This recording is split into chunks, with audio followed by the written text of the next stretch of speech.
Hey, Void. Yeah, okay, this was a weird one. So I'm a sucker for weird animations, so I went into this one pretty much entirely blind.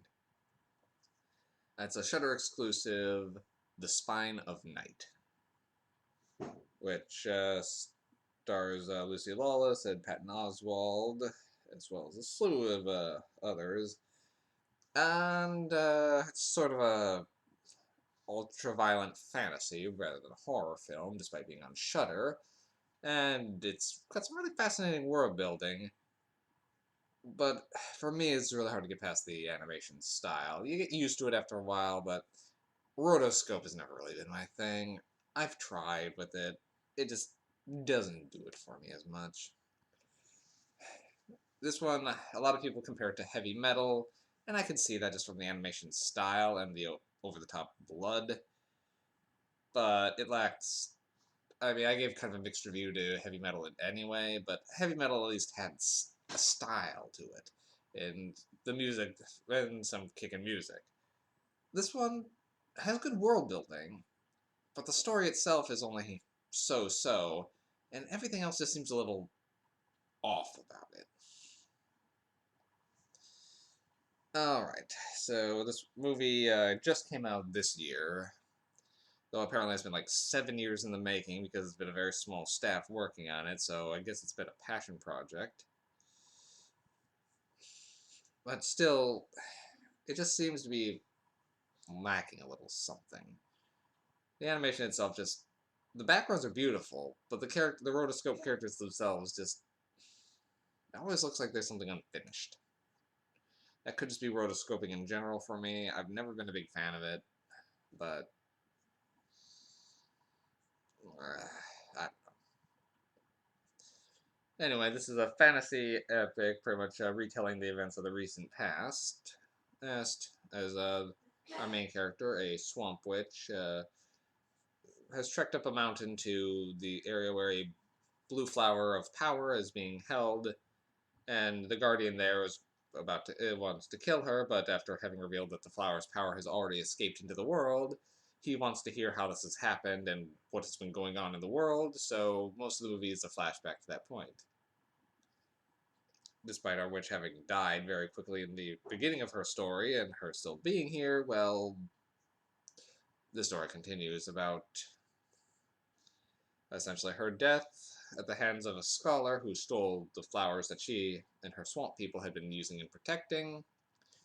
And then these flowers give essentially ultimate knowledge, which man is not ready for and will essentially drive them to usually preventing other people from getting knowledge in the case of the Guardians, or madness in the case of our scholar who steals the flowers and uses them to essentially become eventually a god emperor. And it's mostly about the rise of this would-be god emperor, and people trying to stand against him, as well as we also get the flashback of the world's history about how these flowers are like the vestige powers of a dead god.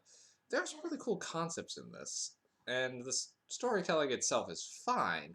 It's just with a lack of a clear protagonist throughout the story and mostly just focusing on the villains, it's hard to find someone to root for other than knowing that, yep, okay, more everyone's just about to be slaughtered in this scene also. It's hard to grab onto the story. I mean, we do have the Swamp Witch protagonist, but as she technically dies, even if she comes back at the very end of her story, it still makes it hard to follow her. So it's a series of small tales in this world. I mean, they're all connected by the same thread of either the scholar. Then the first one's about how he got the flowers. It's about how he became godlike. Then it's about his conquest. So he does kind of work as the main character, but he's half of his stuff is in the background. So we're following these other things about going on around him. We keep almost getting new main characters, but they either perish or are only in the small vignette. So it's hard to grab onto this one, and the animation style does feel like it puts a barrier between us. So it's not bad. It's if by any means. I mean, it's definitely watchable, but for me, it's just was hard to get into. Though also the voice acting, despite having some really good actors, and they are trying, some of the things they have to say are just so weird, and it does old the old school like Clark Ashton Smith style of naming, which makes the characters' names hard to even remember. Like it's always like a one word jumble, or so many characters have hyphenated names, hyphenated first names. Anyway, despite the having some good voice acting, something always just seems a little stilted, and it almost never seems to sync up well with the characters of Flash. Occasionally, the characters look like they're saying something, but there's no voice. So the movie feels like it needed like another pass or two, which I can understand them being understaffed, but I mean, I give this one a 4 MacGuffins. It's worth seeing, but it does have its flaws, and I can't recommend it to everyone. The gore effects are good, and the backgrounds are great, but the characters themselves just don't. Rotoscoping, man, it just doesn't work for me.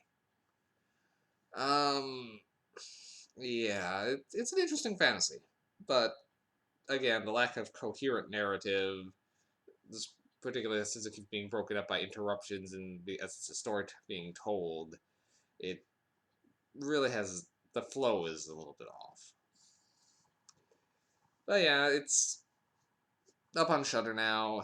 It the animation doesn't bother you, definitely give it a look. And even if it does, you do get used to it, but I was probably 2/3 into the movie before I finally just stopped nitpicking it, so take that as you will. The movie is ultra violent as it describes, but sometimes it just seems like it's trying to be edgy. And there's a lot of nudity, but it's sort of the weird, just it's even like a non-sexual nudity, as just characters are just casually that in the background. It's a equal. That's a lot of both male and female, full body, but there's not really any like. It's never in like a sexual situation. It's just the characters just happen to be walking around naked for like our main character, or just are being kept that way in like a prison, and just in this world, people just don't seem to care about it. So, all right, I think that's about it. 4 out of 10.